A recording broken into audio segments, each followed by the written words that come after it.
ओम श्री गणेशाय नमः। मित्रों, मैं राघव राम मिश्रा आप लोगों का अपने इस YouTube चैनल पर एक बार पुनः स्वागत करता हूं। आज हम बात करेंगे तुला राशि के नूतन वर्ष 2023 के विषय में।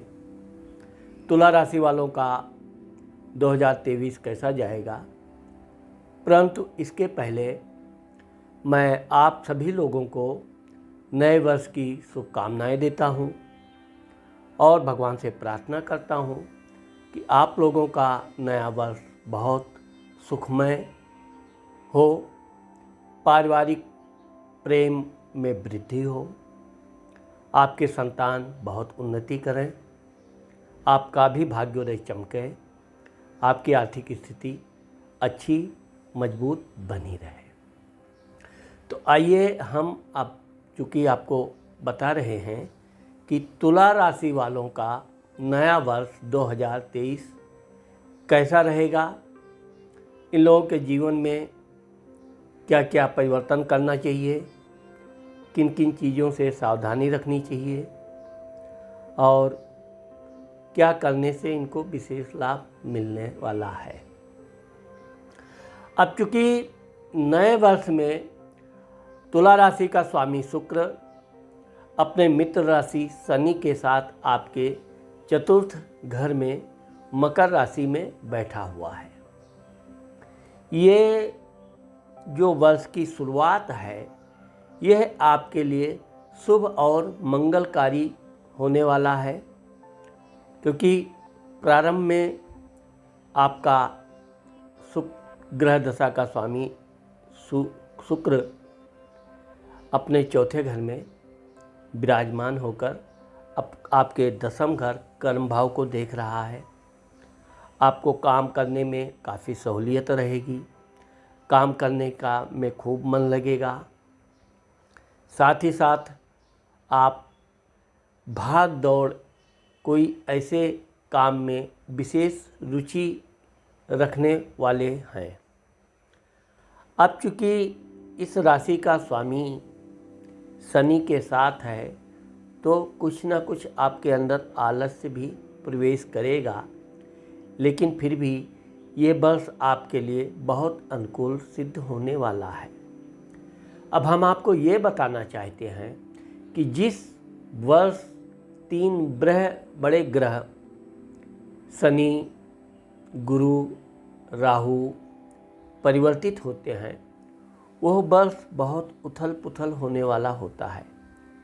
कुछ लोगों के जीवन में बहुत उत्थान लाता है, तो कुछ लोगों को संघर्ष भी कराता है।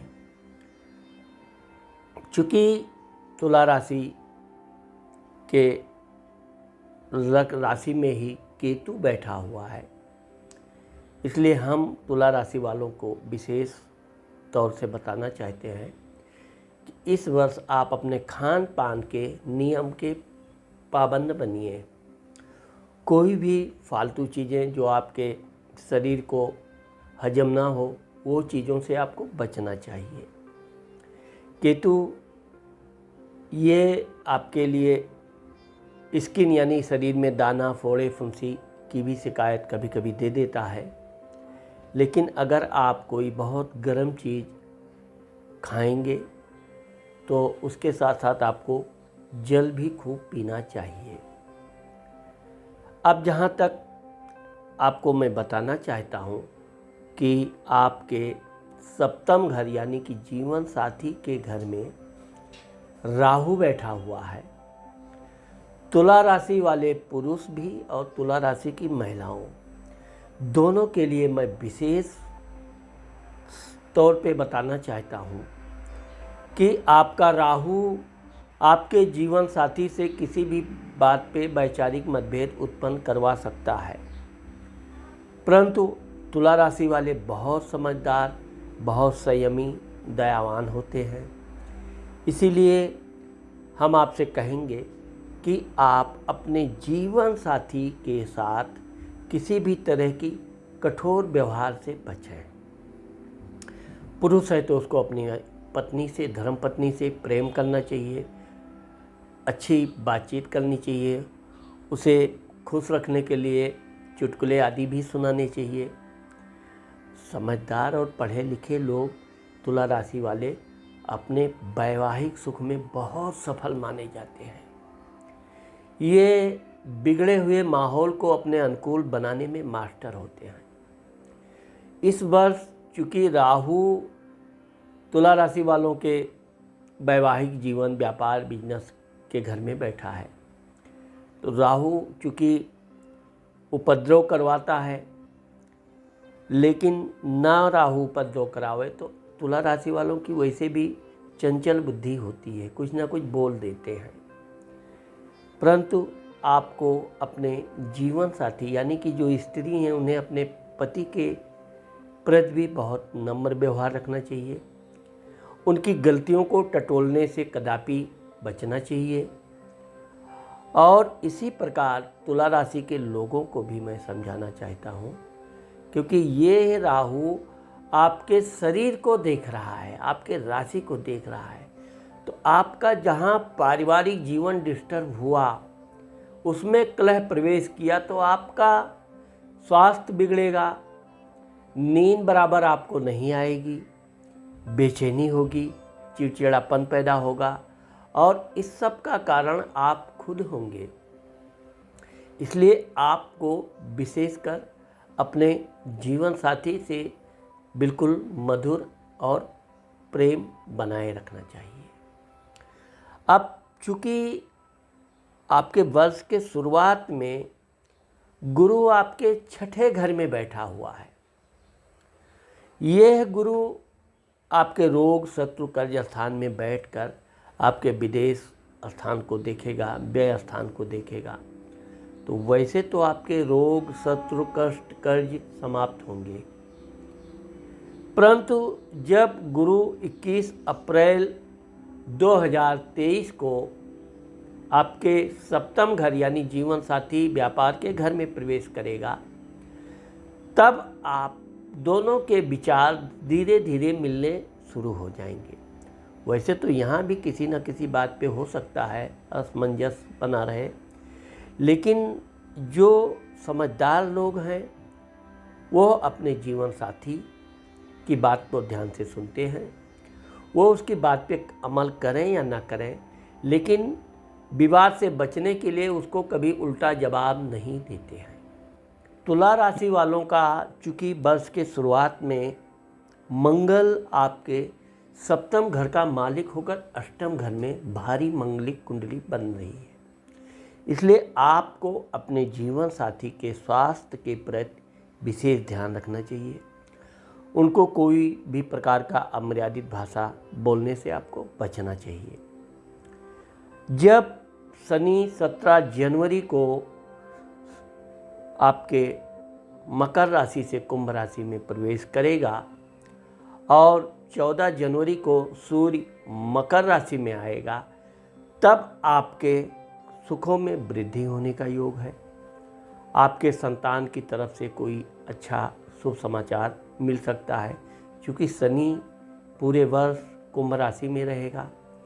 इसलिए इस बात को आपका ध्यान रखना चाहिए कि आप अपने संतान के कार्य की प्रशंसा करें, उनके मनोबल को बढ़ाएं और आप जो काम कर रहे हैं उसमें आपको बहुत अनुकूल समय आ रहा है। अगर इस वर्ष में आपका कोई उन्नति या प्रमोशन होने का योग है तो यह वर्ष के शुरुआत में ही आपको मिल सकता है। अब चूँकि हम आपको ये विशेष कर बताएंगे कि राहु 30 अक्टूबर 2023 को ये मीन राशि में प्रवेश कर रहा है, यानी कि आपके रोग, शत्रु, कर्ज स्थान में। तो जो आप 21 अप्रैल 2023 से 30 अक्टूबर 2023 तक आपके सप्तम घर यानी जीवन साथी के घर में जो गुरु चंडाल योग बन रहा है वो 30 अक्टूबर को समाप्त हो जाएगा। फिर इसके बाद आपके जीवन साथी का स्वास्थ्य अच्छा हो जाएगा, उनका विचार भी आपके बहुत अनुकूल हो जाएगा। आप आश्चर्यचकित हो जाएंगे कि आपके जीवन साथी आपको अचानक इतना प्रेम कैसे करने लगे।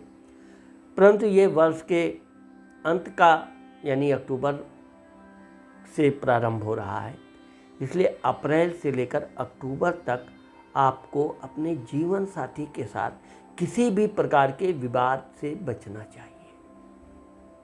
कोई कितना भी उकसावे, आपके घर वाले कितना उकसावें, कोई कुछ कहे, लेकिन आप ये मान के चलिए कि ये जीवन साथी ये मेरे शरीर की अर्धांगिनी है।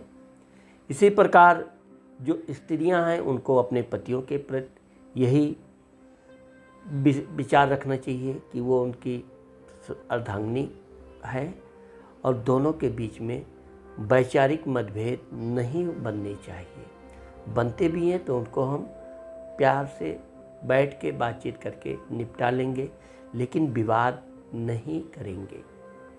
अब शनि जब 17 जनवरी से आपके जीवन साथी को देखेगा तो उनके अंदर थोड़ा आलस आएगा, लेकिन इस आलस का मतलब ये नहीं है कि उनको काम में कोई शिथिलता आएगी। वो काम तो करेंगे, लेकिन यह है कि ऐसे समय पर इनको प्रशंसा की बड़ी भूख होती है। इनकी प्रशंसा कर दो तो दिन रात काम करेंगी, दिन रात करेंगी, थकेंगी नहीं। लेकिन अगर इनकी प्रशंसा ना करो, ऊपर से आओ और इनको किसी तरह का अपशब्द बोल दो तो समझो कि ये बिल्कुल शिथिल, दुर्बल जैसी हो जाती हैं। इसीलिए कहा जाता है कि तुला राशि वालों को शक्ति बनने में भी देर नहीं लगती है और शक्ति क्षीण होने में भी देर नहीं लगती है। ये चूँकि दिल के कोमल और साफ होते हैं, इसी तरह इनका व्यवहार भी साफ सुथरा रहता है। और चूँकि वर्ष 2023 में ये कह रहा है कि तुला राशि वालों का उथल पुथल वाला योग बन रहा है, लेकिन अगर आप अपने जीवन साथी से किसी तरह का उलझेंगे नहीं तो बहुत अच्छा वर्ष जाने वाला है।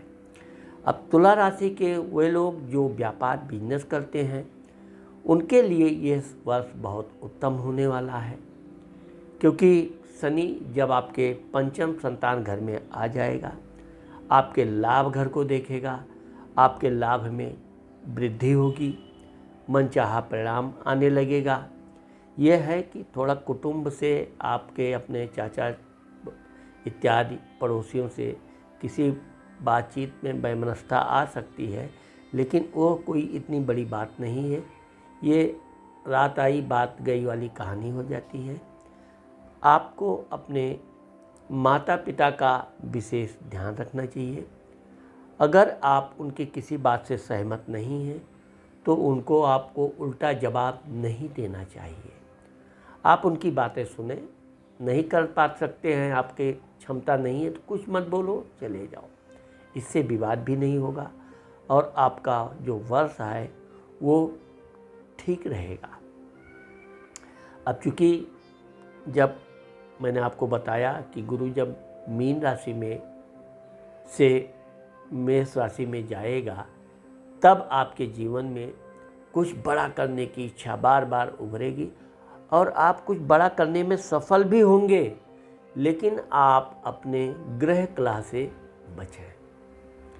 तो मित्रों, मैंने आज आप लोगों को जो तुला राशि के विषय में बताया है, तुला राशि वालों को इस वर्ष भगवान गणेश जी की विशेष पूजा करनी चाहिए, शंकर जी की भी पूजा करनी चाहिए और हो सके तो आप इस वर्ष सफ़ेद रंग का कपड़ा, ड्रेस, रुमाल या सफ़ेद रंग का पेन इत्यादि अपने पास रखकर कोई किसी नए काम पर जाते हैं तो आपको सफलता मिलने की संभावना अधिक रहेगी। तो मुझे आशा है कि आप लोगों को मेरा ये वीडियो तुला राशि का ज़रूर पसंद आया होगा। अगर ये मेरा वीडियो आप लोगों को पसंद आया और आपने मेरा चैनल को सब्सक्राइब नहीं किया है तो आप मेरे इस चैनल को सब्सक्राइब करना मत भूलिए। नमस्कार।